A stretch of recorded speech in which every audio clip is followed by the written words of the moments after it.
Hi, thanks for joining me. This video will teach you how to protect yourself from being fooled into paying more than you should for a new car. The video's content is based in Canada, but it can be applied to other countries as well. It assumes you already have done some of your homework on buying cars so that, for example, you've looked into invoice pricing of cars that you're interested in. So you would want to check on multiple sources such as carcostcanada.com or unhaggle.com. Also, you are already familiar with a lot of the tricks salespeople and their managers do and the things they make up in order to get you to buy a car at unfair prices. You also know how not to tell the salesperson things that would compromise your position as a buyer. So, for example, your finances and what you can afford a month. So basically, you gotta think like a poker player. So let's get started. As you can see here, this is the offer to purchase form. At the top is the dealership name. You also see the make and model of the car that you want to negotiate for. There's also a section for the trade-in, so in case you want to trade in your old car. On the top right section, you have the MSRP options. This contains the MSRP price of the car and the additional options that you want to add.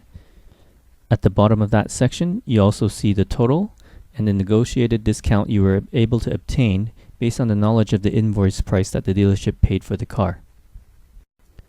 Next, we get to the dealer options and charges section. That's the main focus of this video. Remember the key word here, and that is options. The salesperson may try to make it sound like they are all mandatory, but they are not.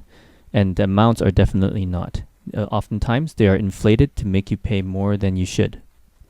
In the end, it's just pretty much a section for them to make more money from you.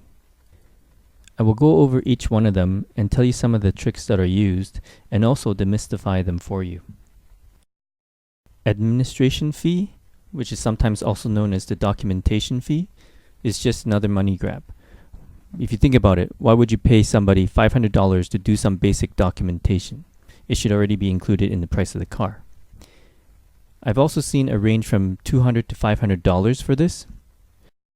As an example, when I was negotiating the price of my first car, on all the offer to purchase forms, the administration fee was $300. After the price was agreed upon and the official printed document came back with both parties having signed them, the administration fee magically was $200. So as you can see, they can manipulate the prices on these options to suit their needs. The tire levy is an environmental protection fee or surcharge that's passed down to you, the buyer. Air conditioning recovery is an excise tax on vehicles imported or manufactured in Canada. In most cases, this is charged to the dealer, but it is passed down to the consumer. Freight and PDI. Freight is for shipping the car from the factory to the dealership. PDI is for the pre-delivery inspection of the car after it gets shipped to the dealership. The totals of these really shouldn't be over $2,000, but most dealerships will charge this or higher. One thing to note is that they will very sneakily include additional items in this line as acronyms of which you probably won't know what it is. So for example, on this form that I have here, PP, well, what does it mean? A lot of people don't ask, and if they did, they probably would get convinced that it was necessary. In this instance, PP stands for paint protection, and basically they're going to apply a coat of wax on your car, something that you can easily do yourself. Diamond coat is also another form of paint protection, and basically it's also putting a coat of wax on your car. ABC, XYZ, so basically it goes on and on from there. They can put anything they want there, but don't fall for any of these reasons, and pretty much you don't need them. Here's another personal example. When I was looking for my latest car, I was looking around the showroom, looking at the different prices and comparing and seeing what the differences were. One thing that I noticed was some cars had a freight and PDI of $2,000, while others had a price of $2,600. Now that didn't make sense to me, but I did notice one thing that was different. Some mentioned freight PDI, while others had listed freight PDI DK. Now, it wasn't until after I had negotiated the price and signed the agreement that when in the finance office, I was offered to purchase DK. So I asked what that was, and I was told that it was diamond coat. Pretty much it's just a coat of wax that they apply on your car. And so now it all made sense. They were sneaking in additional charges and options into the freight and PDI. So that's where the additional $600 came from.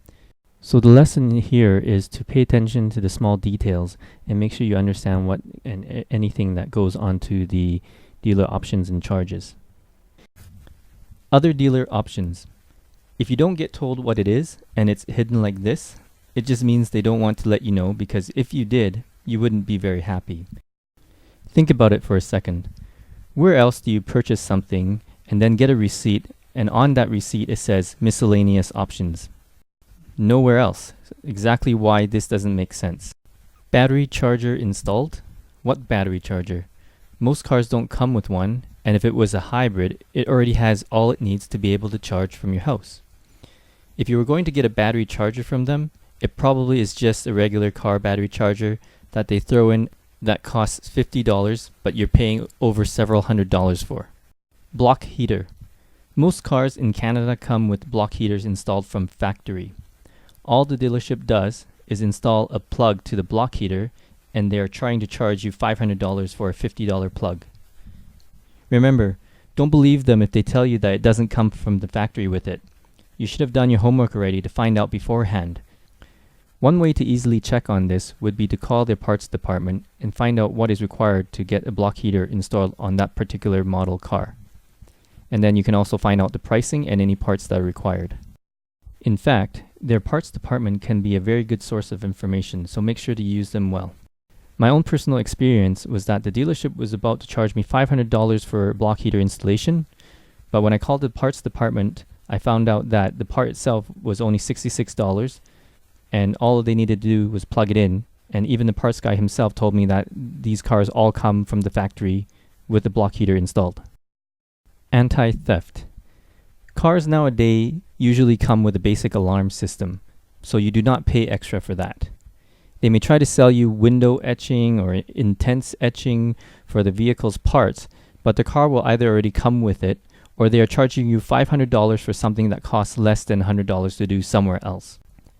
I hope that this video demystifies these additional dealer options and charges. Now that you know those additional charges aren't mandatory, you can more easily negotiate. In the end, be informed and focus on the final price.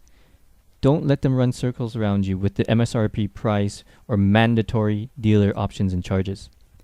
Remember, what you find out with reputable sources outweighs what a salesperson tells you. There's a conflict of interest there. They're there to make money. You're there to buy a car at a fair price. If you like this video, please subscribe and or like. Look for more videos from me in the future, as I will show you how to have your own cheat sheet when going in to buy your new car.